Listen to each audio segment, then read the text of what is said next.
खुलुमबाय बे समावहा जों दंफैयो बे 20थि बोसोरसालिया लाइमोन सावरायमेल जों बर' बाजार बियाबनि सिङावनो थानाय बे सोमलिगुरि गामियावहाय दिनै बर' बाजार आन्चलिक लाइमोन आफादा 20थि बोसोरसालिया लाइमोन सावरायमेल बेवहा लादों।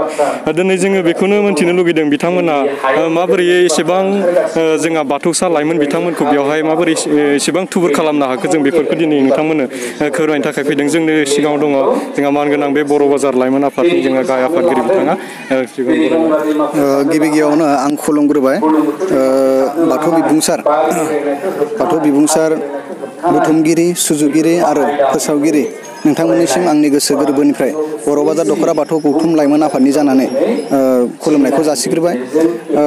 बर' बाजार दख'रा बाथौ गौथुम लाइमोन आफादा बोसोरफ्रोमबो बर' बाजार दख'रानि सिङाव थानाय एलफाबेट हांखो बायदियै दरफ्रोमबो गामियाव जोङो खुंबोबाय थादों। आङो नैबे देग्लाय सिमालिगुरि गामिनि बानजायनायावहाय देग्लाय बे बाथौ गौथुम लाइमोन आफादनि जे सावरायमा जथुम बियो 20 खेब बेजों बिदिनो जोङो नैबे दख'रानि सिङाव थानाय गामियावहाय एलफाबेट हांखो बायदियै जोङो खुंलांबाय थागोन। आङो बर' बाजार दख'रा बाथौ गौथुम लाइमोन आफादाव बिबान मोननाया प्राय 9 बोसोरसो जाबाय। 9 बोसोराव मेन बिबानाव थानाया आङो नेहाथारियै बोसोरथाम आरो नैबे बोसोरथामा आफादगिरि। बे समाव आङो नोजोरबोदोङो बर' बाजार दख'रा बाथौ गौथुमनि जि सावरायमा जथुम लाइमोन सावरायमा जथुम बे लाइमोन सावरायमा जथुमाव आङो सिगां बारफोराव अर्थात आं नेहाथारि जानाय समावबो बेबायदि सुबुं जानायखौ नुवाखैमोन। आं नुनो मोनदोंमोन गिबि गिबियाव 150, 200, 300 बेबायदिनो बाराय आं दिनै जोंनि लोगोफोर आरो बेवहाय जथुम जाफैनो हानाय दरफ्रोमबो गामिनिफ्राय फैनाय लाइमोनफोरखौ दिनै सानख'नानै मोननो हादों। बेयो गासै सा 450निबो बारा सुबुंफोरा नैबेयावहाय बाहागो लानो हादों। आङो बर' बाजार दख'रा बाथौ गौथुम लाइमोन आफादनि आफादगिरि जानानै बेखौनो गोग्गानाय बुंनानै साननो हायो आरो बुंनानै लानो हायो। नैबेबायदि लाइमोन आफाद सावरायमा जथुमनिफ्राय बेबायदि इयुथ सेमिनार लानायनिफ्राय जोंनि लाइमोनफोरा सेंग्रायानो हक सिख्लायानो हक बिथांमोना धोरोम सिबिनायावहाय गोजौ फारसे जौगागासिनो दङ आरो दावबोगासिनो दङ आरो बेबायदिनो लैहोर लैहोर बाहागो लानायफोराबो जोंहा जाबोगासिनो दङ आरो जोङो बेबायदिनो मोनबाय थागोन आरो मोनबाय थानायखौ जोङो नुहुरदों आरो फैबावगोनखौ जों नुनो मोनदों।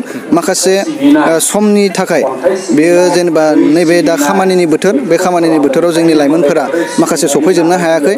आंनि मिथिनायावहाय आंनि बुजिनायावहाय आंखौ खोन्थाहरदों माखासे गामिनि आफादगिरि नेहाथारि बिथांमोना खामानि एंगारहायैनि थाखाय बिथांमोना सफैनो हायाखै।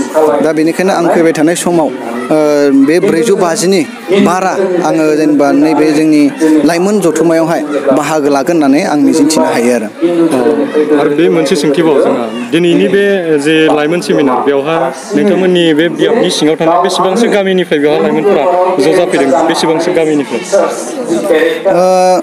नैबे लाइमोन जथुमायावहाय दिनैनि लाइमोन जथुमायावहाय दिनै आङो नैबेयावहाय गामि वाइस हिसाबै लिस्ट ओंखारखादों।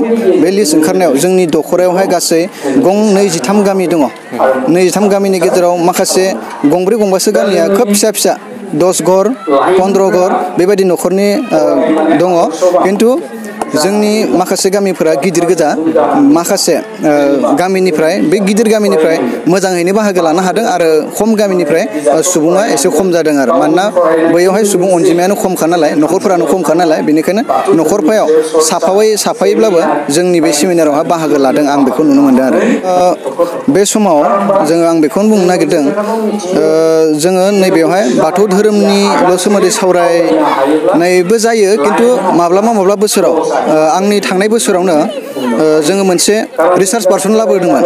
जोंनि ओनसोलाव थानाय MA pass BA pass LLB PhD doctorate खालामनाय बिथांमोनखौ लाबोनानै जों माबायदि आरो जोंनि ओनसोलनि लाइमोनफोरखौ सांग्रां खालामनो हायो नै फरायनायनि बेलायाव धोरोमनि बेलायाव सासे फरायग्रा मानसिया गुबुन जायगायाव थायोब्ला माबायदि धोरोमखौ लाफानांगौ बेफोरनि सायावबो जों सावरायनाय बे रिसार्च पार्सनफोरनिफ्राय जोङो मोननो हादों। दा जों धोरोमनिल' सावरायनाय जाया बे माखासे रिसार्च पार्सनफोरखौ लिंहरनानै बिथांमोननिफ्रायबो जोङो बानबुंथायखौ जों लानाय जायो आरो बेबायदि। दा जोबनायाव मोनसे सोंथिबाव दिनै नोंथाङा बे बर' बाजार लाइमोन आफादनि आफादगिरि जानानै बे दुलाराय बाथौ सिबियारि लाइमोन बिथांमोनखौ माबाफोर खौरां फोरमायनो सानो नामा? आं बर' बाजार दख'रा बाथौ गौथुम लाइमोन आफादनि जानानै आङो बे दुलाराय बाथौ गौथुम अर्थात मिरुनि गासै बर' बाथौ सिबियारि लाइमोनफोरखौ आङो आंनि गोसोनिफ्राय आङो खावलायनो सानो जोंनि बाथौ सिबिनाया जों बे उन्दै समनिफ्रायनो लाइमोन समनिफ्रायनो जोङो मोजां भाबै सिबिनांगौ, गोसो होथाबनानै सिबिनांगौ आरो जोंनि बेलायाव बे उन्दैनिफ्रायनो जोङो बैसो जानाय लोगो लोगो बा 14-15-12 बोसोर जानाय लोगो लोगो जों लाइमोनफोरा दिक्षा लानांगौ, बाथौ धोरोमनि दिक्षा लानांगौ। दिक्षा लानानै बे बाथौ धोरोमखौ मुलुगाव गेवसार होनो थाखाय, मुलुगाव फोसावनो थाखाय, गुबुन हारिफोरनो फोरमायनो थाखाय जोङो जानजि खाफ्रानांगौ आरो इंराजियाव हायो, हिन्दीयाव हायो, असमियाव हायो जोङो बुंनानै जोङो जोंनि लाइमोन सेंग्रा सिख्लाफोरा मैखोमै बाहागो लानानै बाथौ धोरोमखौ मुलुगाव गोसार होनांगौ आरो मुलुगजों मिथिजानाय मोनसे धोरोम खालामनांगौ। आं बेखिनिखौनो बुंनो सानो आरो। साबायखर थाबाय। आरो जोंहा बिथिं दंबावो, जोंहा बे बर' बाजार दख'रा लाइमोन आफादनिनो जोंहा नेहाथारि बिथांनियावबो जों दिनै मोनथिगोन दिनैनि समावहा जों लाइमोन जानानै माबोरै जों बाथौसा लाइमोन बिथांमोनखौ माबोरैहाय धोरोम लेबेलाव लाबोनो हायो।